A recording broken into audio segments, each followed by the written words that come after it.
Distinguidos amigos, muy buenos días tengan todos ustedes. Amada Iglesia, reciba mi saludo fraterno en el amor de nuestro Señor Jesucristo. La reflexión de hoy tiene como título Consideraciones pastorales sobre la violencia. Iniciamos. Estamos llegando al final del mes de la familia. Según algunas retroalimentaciones de nuestros oyentes, las reflexiones han sido útiles para sus integrantes, lo cual nos alegra inmensamente. Hemos celebrado también el jueves 25 el Día Internacional de la No Violencia contra la Mujer. Considero un acto justo para aliviar las tensiones generadas en la mujer por los actos de violencia. Sin embargo, la violencia es mucho más amplia de lo que imaginamos, tal como analizaremos en la presente reflexión. Y desde nuestra pastoral estamos comprometidos a luchar contra ella en todas sus formas, actores y modalidades. Procuramos una vida de paz y consideramos que hay una fuente autorizada para comprender mejor este tema y llevar a la práctica sus enseñanzas que son determinantes para la paz personal, familiar y social. Todo por una sociedad mejor. Pongo a consideración vuestra la reflexión de hoy. Primera consideración. La violencia, según la Organización Mundial de la Salud, la define de la siguiente manera. La Organización Mundial de la Salud define la violencia como el uso intencional de la fuerza o el poder físico, de hecho o como amenaza contra uno mismo, otra persona o un grupo o comunidad que cause o tenga muchas probabilidades de causar lesiones, muerte, daños psicológicos, trastornos del desarrollo o privaciones. Así define la OMS la violencia.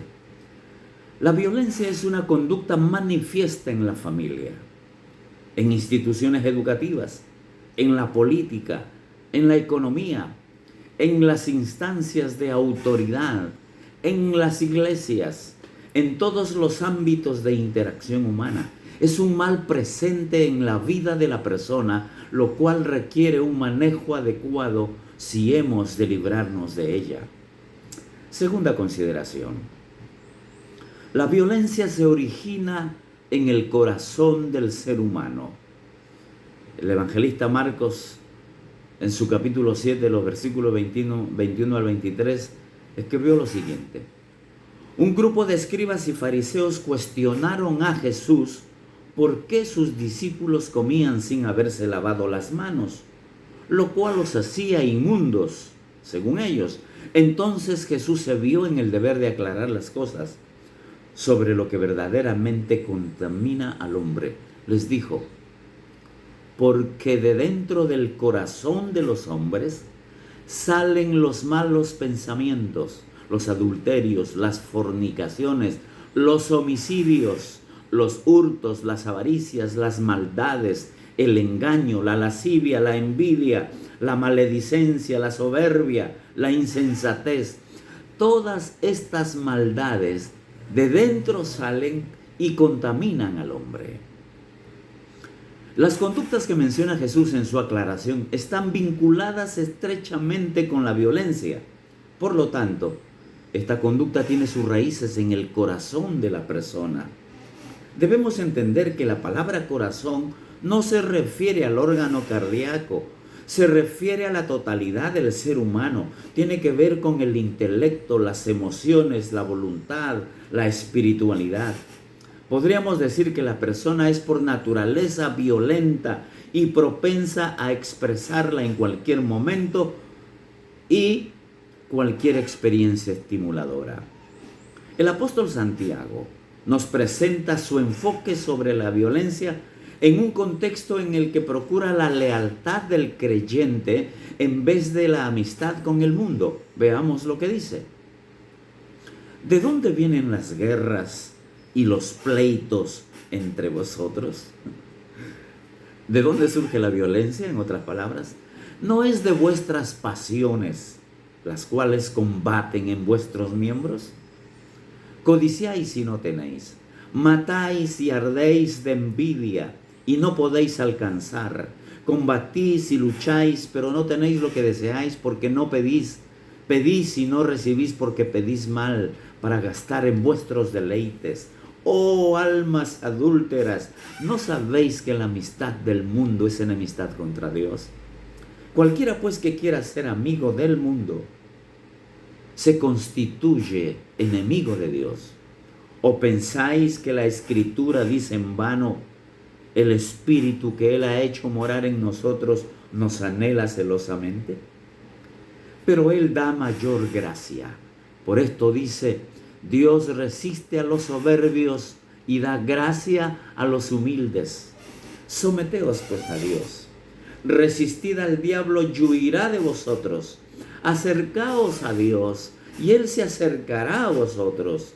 Pecadores, limpiad las manos, y vosotros los de doble ánimo, purificad vuestros corazones. Afligíos y lamentad y llorad, vuestra risa se convierta en lloro y vuestro gozo en tristeza.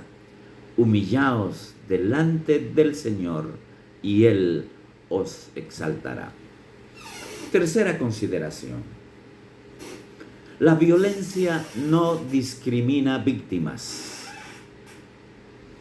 Es violento el padre contra sus hijos, no la generalidad, por supuesto. La madre contra sus hijos. Es violento tanto el esposo como la esposa. Los hijos son violentos contra sus padres. Entre hermanos existe violencia.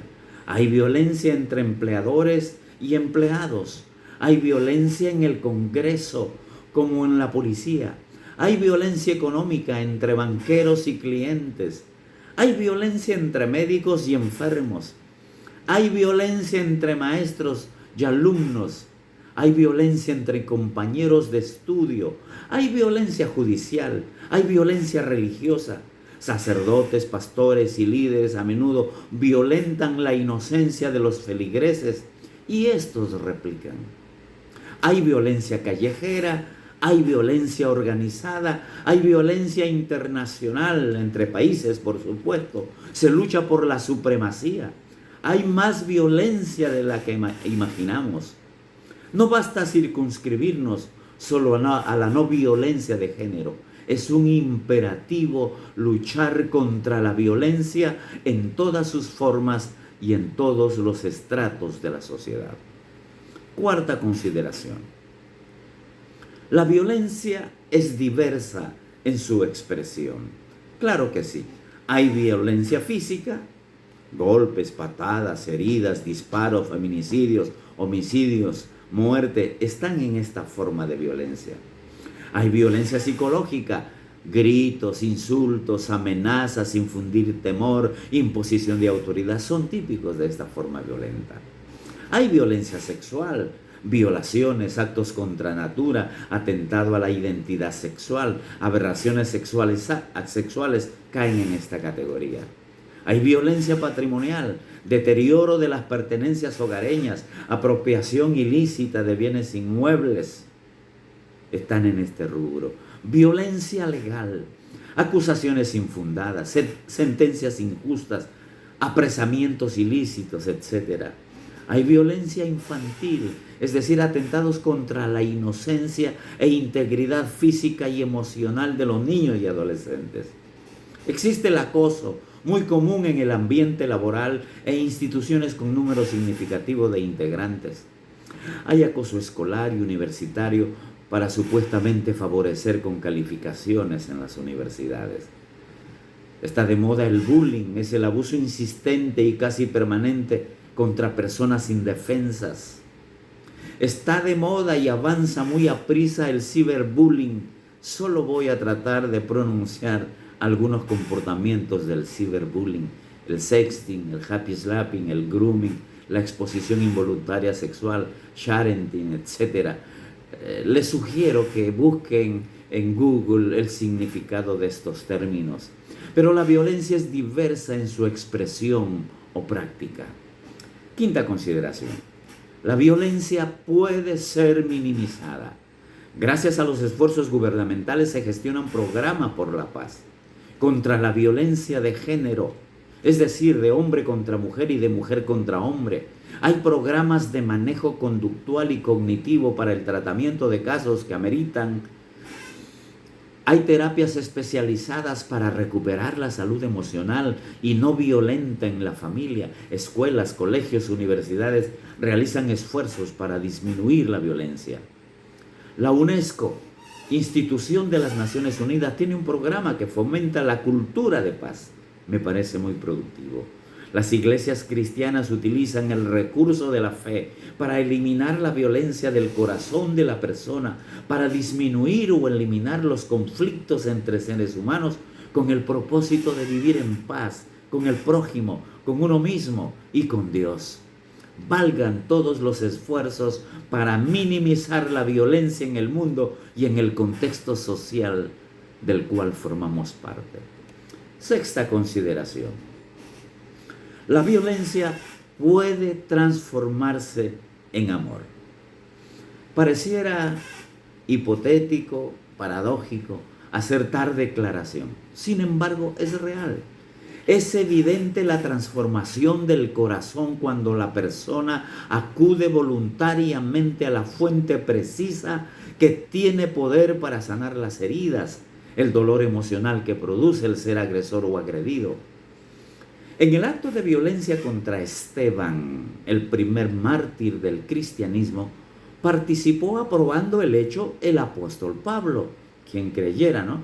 Allí hubo violencia religiosa, espiritual, física, que dio al traste con la vida de un creyente comprometido con Cristo. Pablo hizo gala de su iracundia persiguiendo a los cristianos, y en ese afán es que tuvo su encuentro transformador con Cristo. Su corazón fue transformado, su experiencia espiritual fue transformada y por fin entendió el gran amor de Dios derramado en su corazón para poder amar a su prójimo y luego escribir vestidos de amor, que es el vínculo perfecto. ¿Recuerdan la reflexión del domingo pasado? Pablo escribió también un poema al amor. Está registrado en 1 Corintios 13. Dicho amor es posible en un corazón transformado por el poder de Dios. Por cierto, Jesucristo dijo: venid a mí todos los que estáis cargados y cansados. Pongo entre paréntesis, de la violencia, entre otros males, que yo os haré descansar. Dicho de otro modo, Jesús librará de la violencia a todo aquel que se acerque a Él y llenará su corazón con el ágape para poder amarse a sí mismo, al prójimo y a Dios. Concluimos. En el capítulo 3 de la segunda carta que Pablo le escribió a su discípulo Timoteo, le dice que al final de los tiempos el comportamiento del hombre será muy peligroso. Sin embargo, será posible sobrevivir a esa realidad renunciando a todo lo malo, imitando los mejores ejemplos sobre la paz y llenando la mente y el corazón con la bendita palabra de Dios, que es útil para enseñar, corregir, convencer, instruir en justicia, a fin de que el hombre de Dios sea preparado para toda buena obra. Es posible la transformación de un corazón violento a un corazón de amor. ¿Cuál de los dos corazones prefieres tener? Te sugiero que te decidas por el corazón de amor. Oremos. Bendito Dios, produce en nuestro corazón limpieza total de la violencia y de cualquier otra conducta que afecte nuestra integridad moral y espiritual. Cristo Jesús, perdónanos, te lo suplicamos de todo corazón. Pedimos tu perdón pedimos el nuevo nacimiento, pedimos la transformación de nuestro corazón, pedimos la ministración del Espíritu Santo para ser librados de este flagelo. Gracias por escucharnos y gracias por bendecirnos. En el nombre de Jesús oramos. Amén.